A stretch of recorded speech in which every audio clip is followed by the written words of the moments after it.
Good morning, dear first year students. Let us today start with the text of Merchant of Venice.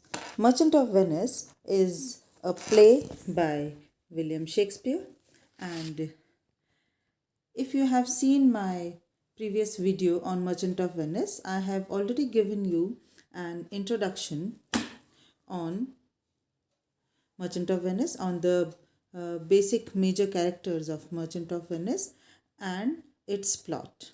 So let us today start with scene 1 of Merchant of Venice. This is a drama by William Shakespeare and it is a comedy.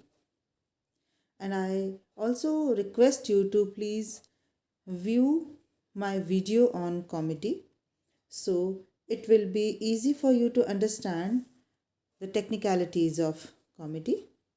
So let us start with the play.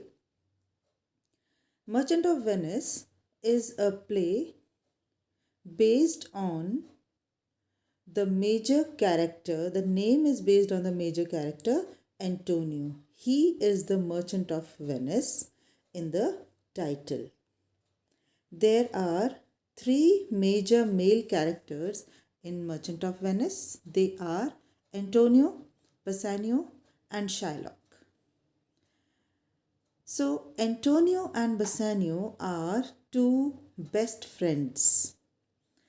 They are soulmates. They love each other very much. And these two have a lot of other friends who also love them very much. So, here the scene is going on in Venice. In this play, Merchant of Venice, there are two places where the action takes place, and those two places are Venice and Belmont. So, this is a scene which is enacted in Venice. So, what is the scene? There is a street in the city Venice, and Antonio, Salarino, and Salanio, they enter the street and they are talking to each other. Antonio, the major character, the protagonist, is feeling sad.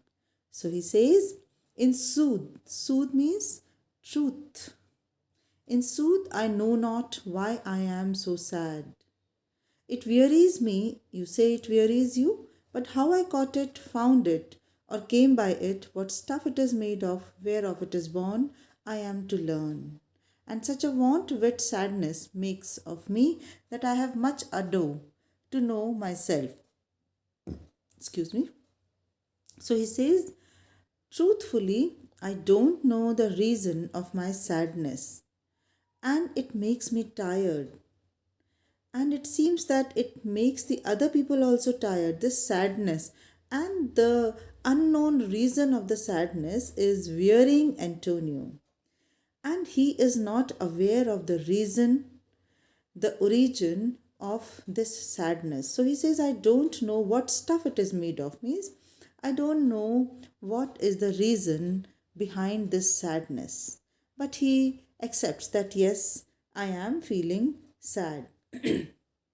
And whenever one is sad, what happens? Your reasoning, your logical thinking, your rational thinking is put off. So that is why he says, such a want wit sadness makes of me, that I have much ado to know myself. He says, um, I think that I have lost my wits due to sadness. And I also feel that I don't know myself enough. Now, Salarino.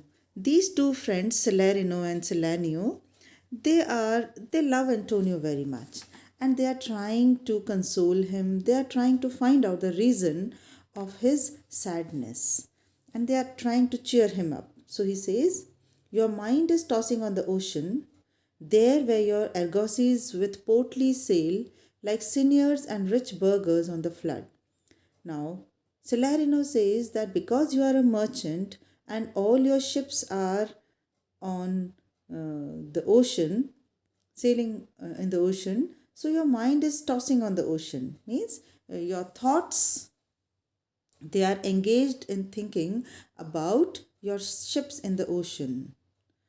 And he compares his ships to seigneurs and rich burghers on the flood, and as it were the pageants of the sea. He has so many ships on the sea and so many beautiful ships that it seems that it is a pageant. Pageant means an exhibition on the sea, beautiful ship exhibition. Do overpeer petty traffickers, that courtesy to them, do them reverence. Means your ships are so large that they overpeer other small boats and ships. And all the other small boats and ships, they pay respect to your ships as they fly by them with their woven wings. What are woven wings? The sails of the ships. Now Salanio speaks. He says, "Believe me, sir, had I such venture forth, the better part of my affections would be with my hopes abroad." Now Salanio says that if I were Antonio, or if I were in your place, I would be most of the time thinking of my ships. Most of the time, I would be worried about my ships. I should be still plucking the grass to know where sits the wind. Now it says, if I were Antonio, if I were in your place, I would be plucking grass in order to know the direction of the wind, whether my ships are safe or not. Peering in maps for ports and piers and roads. So I would be busy in looking on maps in order to trace the direction, the route of my ships, and every object that make me fear misfortune to my ventures, out of doubt would make me sad. He says, even a blade of grass or even maps, every object which will make me think of my ships on the sea will make me sad. So I'm sure that you are sad because you are worried about your ships, about the safety of your ships. Now Salarino says, my wind cooling my broth would blow me to an ague when I thought. Now you see, he says wind cooling my broth. Broth means soup.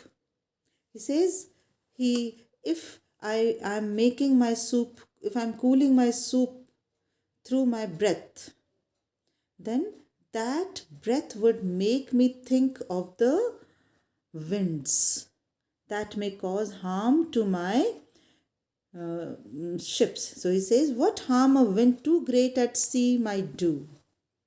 So while cooling his soup with his breath, he would be reminded of the wind that may cause harm in the ocean.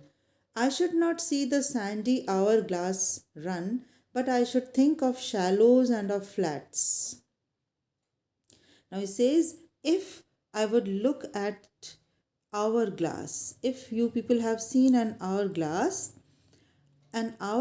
contains sand, and it is kept upside down after 1 hour, and the sand slips slowly, and when half the sand is slipped, it means that half an hour has passed, and when the whole sand is passed, then it means that one whole hour has passed. So he says, if I would look at the sand in the hourglass, I would be thinking of the shallows in the sea, which might block the ships, and see my wealthy Andrew docked in sand. What is wealthy Andrew?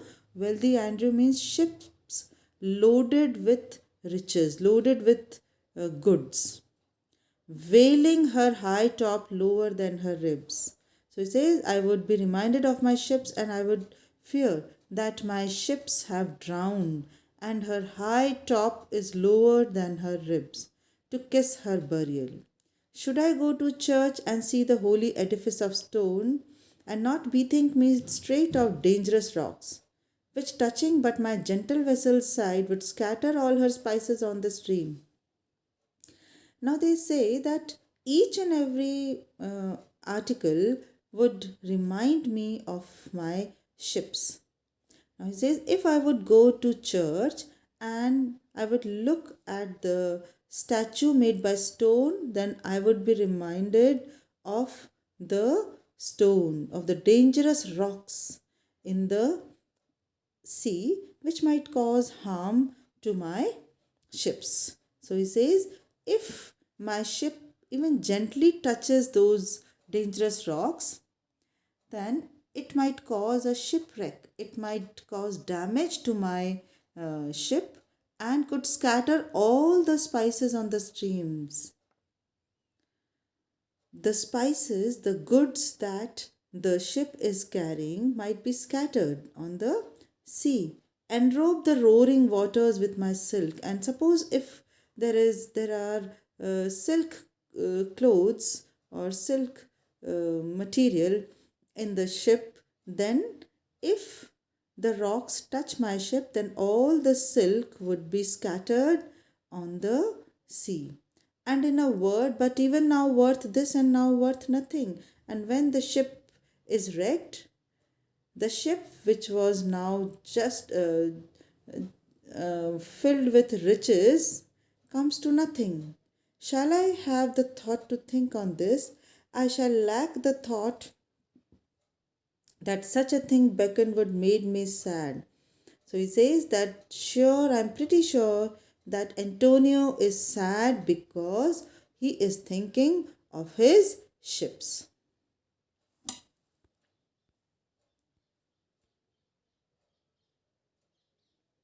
To think on this, and I shall lack the thought, and that such a thing perchance would make me sad. But tell me not, and I know Antonio is sad to think upon his merchandise. So he says, I'm sure now that Antonio is sad because he is thinking of his merchandise. Merchandise means he's thinking of his business.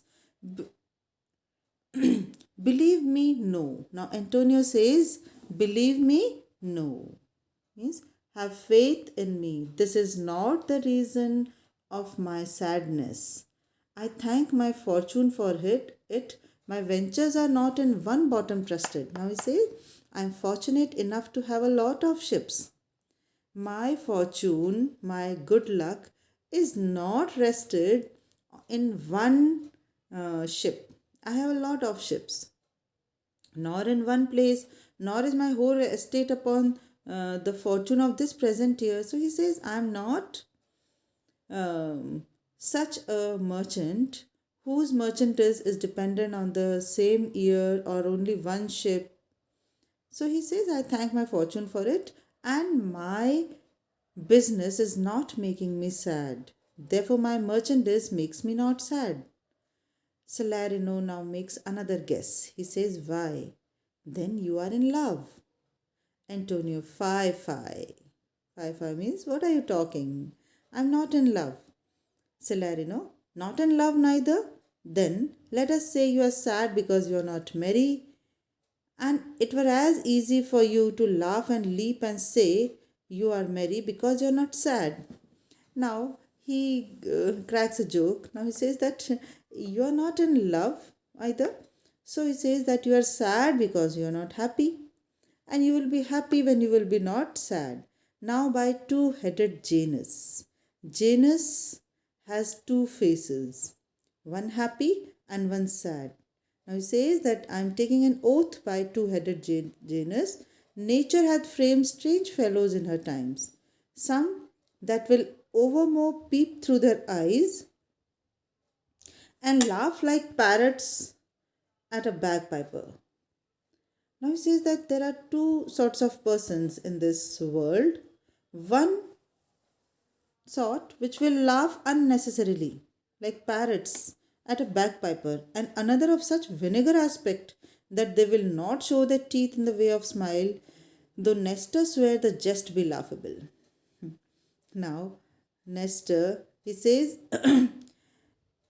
there are another type of people who will not even smile, even when Nestor will swear that the joke was worth laughing.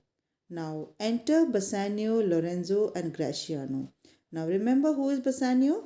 Bassanio is the fast friend of Antonio. Antonio and Bassanio are the two main friends, and other friends are their companions. Thank you. We will continue in another class.